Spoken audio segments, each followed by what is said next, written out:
Hello everybody, we're gonna make barbecued flavored kale chips today. So this recipe calls for any kind of kale. I'm using black kale today. It's washed and deveined. I've just put it through a salad spinner to get the excess water off. The dressing is made out of soaked cashews, so I'm soaking mine in hot water because I didn't have enough time. You can soak them overnight in cold water, but if you only have an hour or so, hot water will work.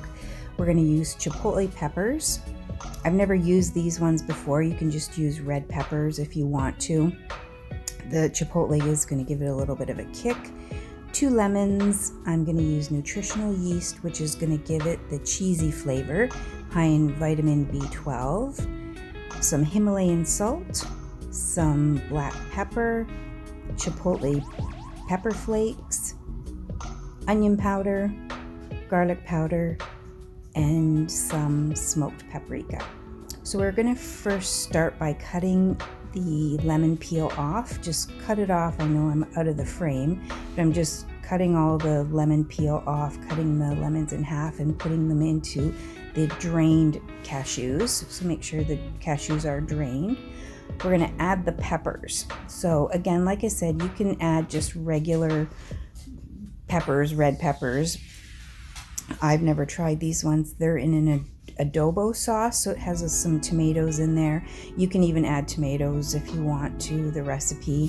There's multiple recipes out there, and this particular recipe I just kind of threw it together from looking at a bunch of different recipes. So add your own spices and whatnot, but I'm using the smoked paprika. As you can see, I'm not measuring anything, so just approximately a tablespoon of each. The garlic powder. You can use raw garlic. We're not a big fan of raw garlic, so we're going to use onion powder. Again, you can use raw onions if you want to. So we're going to add the chipotle flakes next. Probably not as much of the rest of the seasoning because I don't want to make it too hot. Black pepper, lots of black pepper. You could even put the peppercorns. Sometimes when I have the peppercorns, I'll just throw them right in there and they'll grind up in the blender. And then the salt, maybe a teaspoon, not too much. The salt will just bring out the flavor, and you can add as much as you like. Pretty much it's just whatever spices you like and however much you like. The nutritional yeast is key. There's probably a cup in this bag, so I'm using the whole entire bag. It gives it the cheesy flavor, plus it's very high in different vitamins and nutrients, as well as vitamin B12, which vegans usually need a little bit more of that. I'm going to add only probably about a half a cup of water, maybe not even, just enough to get it going. So you have to blend it well, and you can see it's really thick. You don't want it runny at all. You want to have it thick, almost like a nacho cheese. And you could actually use this as a nacho cheese. You could put it on pasta. You could use it for whatever recipes you would want. So this is a double recipe. So I'm only going to put half of the dressing onto this amount of kale because I have another amount of kale in the fridge waiting to go for the rest of it. And with clean hands, you're going to massage the cheesy mixture into your kale.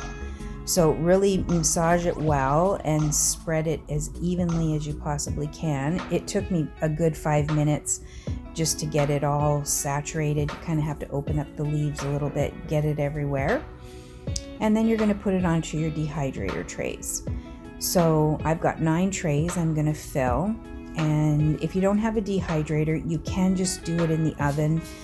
Again, to keep it raw, it should be under 118 degrees. My oven only goes down to 300, so it wouldn't be considered raw. But I dehydrated them until they're really, really dry.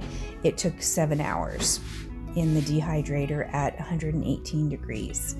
So once they come out of the dehydrator, you're just going to fill up your jar. You can see I have this massive jar here. and all 9 trays. Actually, I needed 2 jars. So store them in an airtight container at room temperature, and you've got kale chips for quite a long time. If you've ever purchased kale chips, you know how expensive they are. I've purchased them for $8 to $12 for a very small bag. This whole thing cost me about $30, so definitely worth to make your own. Enjoy!